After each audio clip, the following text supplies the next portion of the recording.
So let's jump into the 5 love languages.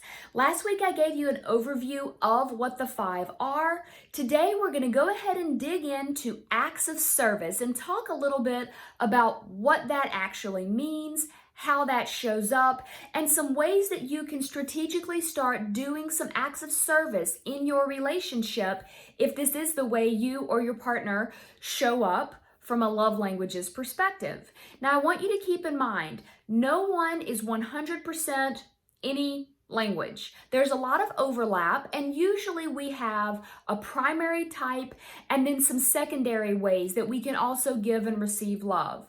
It's very possible that you will have one area that doesn't fit you at all, and that's perfectly fine, but that doesn't mean that these things have to be very in separate boxes. There is a lot of overlap between the love languages. So as we continue to talk about it, I want you to keep that in mind. Okay, so from an acts of service perspective, I want you to keep these things simple. I don't want you to feel like you have to overcomplicate it and come up with the perfect scenario. I just want you to put yourself in your partner's shoes and go, okay, they receive love through acts of service. What are some chores or activities that I see them do on a very regular basis? And is there a way I can do those things before they do? Sort of as a way to offload some of their responsibility or to take some things off their plate, especially if you know your partner is feeling very busy or crunched for time, or it just feels like there's a lot of things on their to-do list.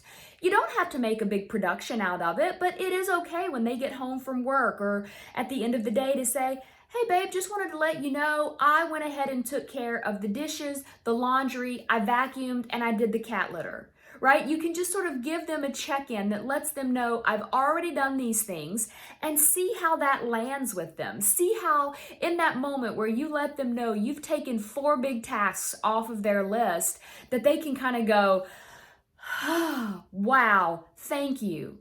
Right? Now, I'm not saying you have to do all 4. Just start with 1. Just start with one piece of one. Do a load of laundry. Vacuum 1 room of the house. Take out the garbage 1 time. You want to try and build some consistency, but you want to see what they're actually going to respond to and what makes them feel loved and cared for and given to. Okay, so I alluded to this last week that there is overlap between the love languages. So an example of this could be something such as, let's say you cook dinner for your significant other.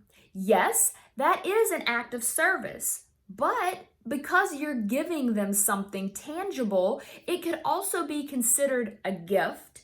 If you then eat the meal with them and y'all spend some time chatting and talking about your days and just enjoying one another's company, it could also be quality time.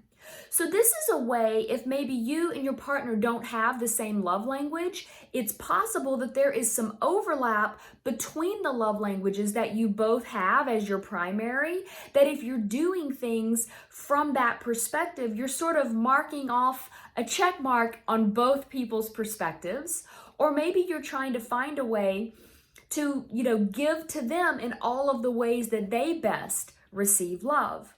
You want to just kind of brainstorm it. Just give yourself permission to think through the possibilities, to imagine different scenarios that you can get a little creative and you can think outside of the box and outside of your comfort zone. It is sometimes difficult when 2 partners don't share the exact same love language for, them to kind of get in each other's mindset to go, I wonder how they best receive love.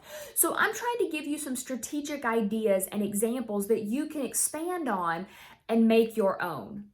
Another example of an act of service overlap would be acts of service and physical touch. Sometimes an act of service could be, I'm going to give you a back massage, or I'm going to scratch your back, or I'll give you a foot massage. These are things that could be deemed as an act of service. We could also make the argument that it's a gift. It is some form of quality time, and it's also physical touch. So it's very possible that one action can touch on multiple things all at the same time. And it's kind of that idea that we don't want to try and only meet the love language from one perspective. We want to try and create a big body of work that we can dig into and sort of a jar of ideas that we can pull from anytime we want to make sure that we're making our partner feel loved and cared for and appreciated. So this is just an example of the acts of service. It's really just how do you make your partner feel important to you by taking some of the tasks or to-do items off their list, and then how do you take that to the next level by finding some overlap. If you have not yet taken your 5 love language quiz, I do recommend knowing not only your love language, but also your partner's. The link is actually in the description of this video, and I do hope that you will check that out. I will be back next week with another love language.